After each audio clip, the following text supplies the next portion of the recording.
Now, how many in the office have, how many in the audience rather, either have attended business school or worked in public relations or had any exposure to that kind of world at all? Great.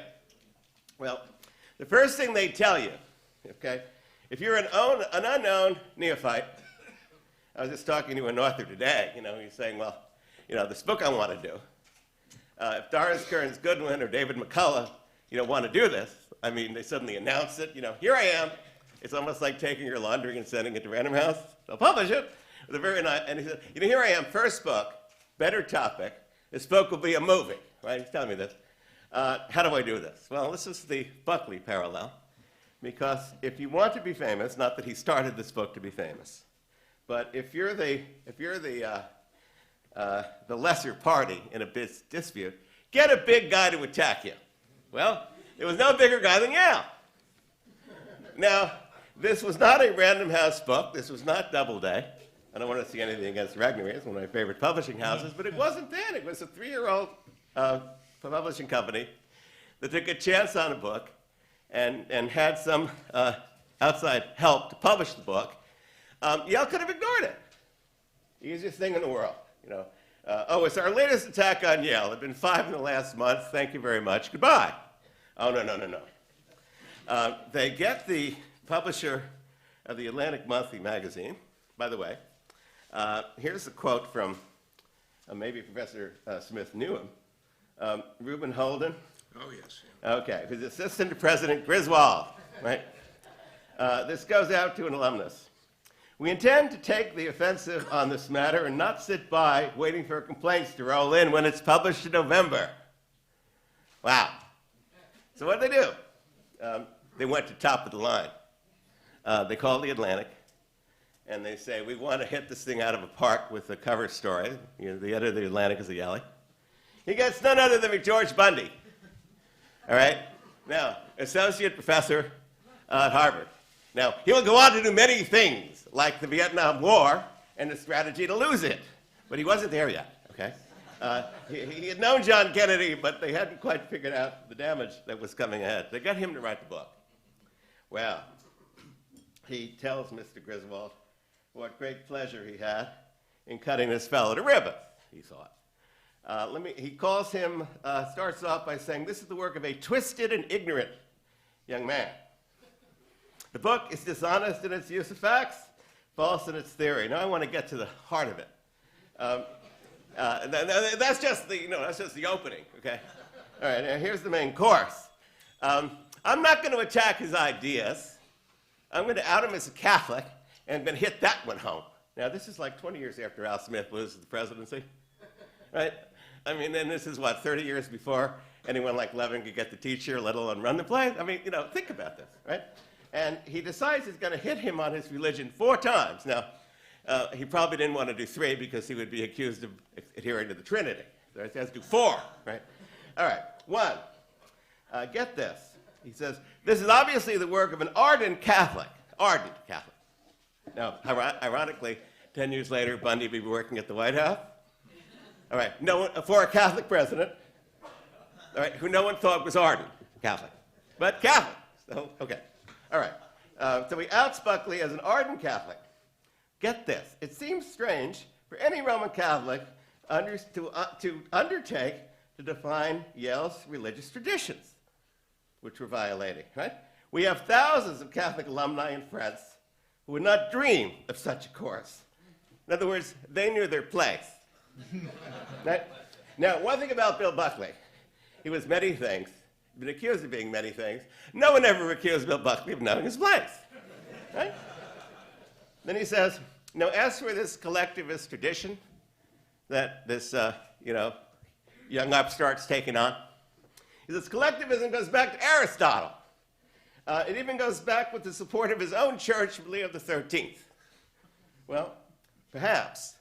But here we have the sophistry at work, because Bill Buckley would make the point.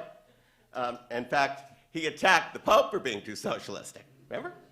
The argument was that on certain matters of doctrine, abortion, certain other things, the Pope is speaking on his authority and infallibility. But on question of the politics, whether it's nuclear peace, one of Bill's great lines, same liberals who tell us we should listen to the bishops on nuclear freeze and on death penalty could not care less what the Catholic Church says about abortion, right? And he says, how about the opposite for a change and go with the doctrine and let the politics to the politicians? Well, okay. Point 3. He says, having the alumni determine Yale policy would be like having the people who fill up the collection plates on Sunday determine papal doctrine. This is Bundy now. This is totally the best and the brightest. The only thing I don't like about Halberstam's book is the title. They were not the best, and they certainly were not the brightest. Let's see. All right, I think you kind of get the point. Now, he was, if I'm overkilling it, it's my intent. Bill was, I think, shocked, absolutely shocked, that Yale would come down on him like that. I mean, he did not expect him to get nuclear. Now, here's a letter to Mr. Weeks from the president's office. Yeah, I'm almost finished. I write to confirm a verbal order. This is to Atlantic Monthly. A verbal order from Mr. Snyder to Mr. Lord, Assistant Director of Yale University Development Office now, is writing to the Atlantic Monthly.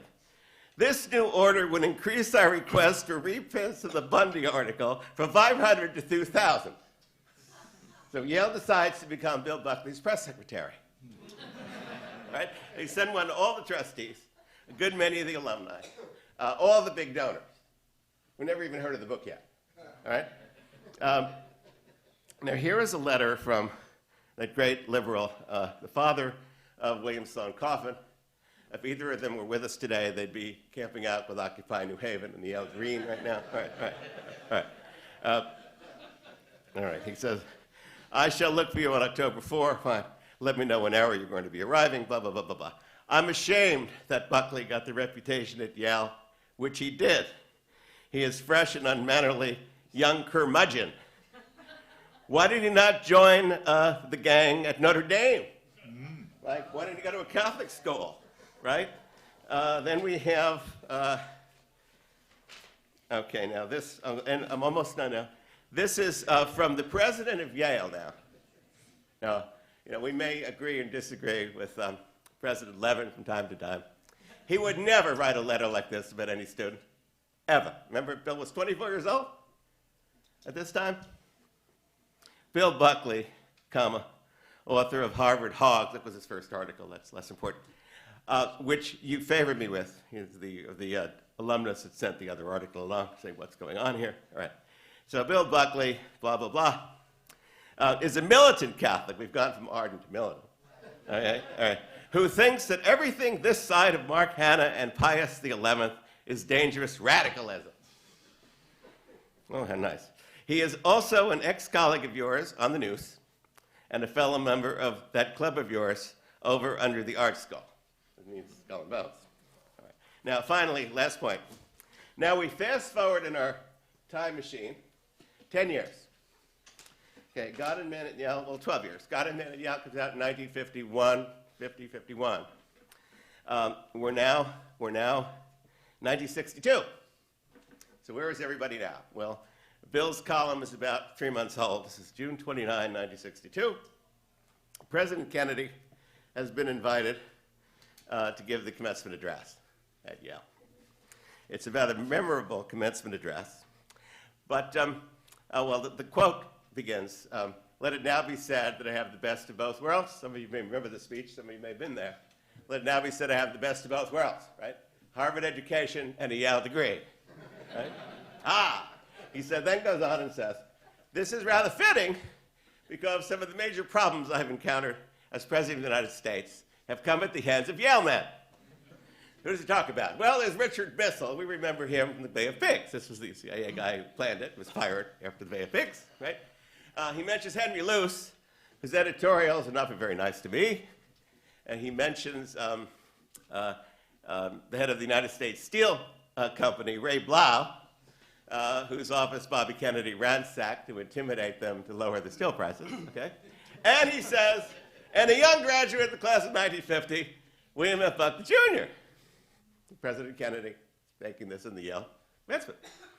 So I called Ted Sorensen, who was still with us, Kennedy's speechwriter, died last year. I said, where did this come from? And Ted said, well, I have to say, they never let me do the Ivy League stuff because I'm a University of Nebraska grad, and I can't get the idioms down. So I said, who wrote the speech? He said, Arthur Schlesinger Jr. Ah! Right. Now, I have to read this one letter this way. All right, no, I'm going, I'm leaving. But I'm leaving with this, okay? Now, anybody who works in the White House knows that, as Ted's done this, you write a speech, you circulate it, all the people who have a stake in the matter, are there any mistakes, can you add? All right.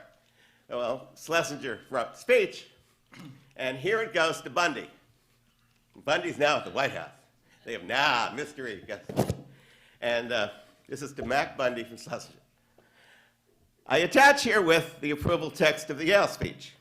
The president told me before he left for Mexico that he wanted to restore some, but not all, of the introductory jokes. In other words, along the way, someone took out this Buckley reference. You may want to take a hard look at second paragraph.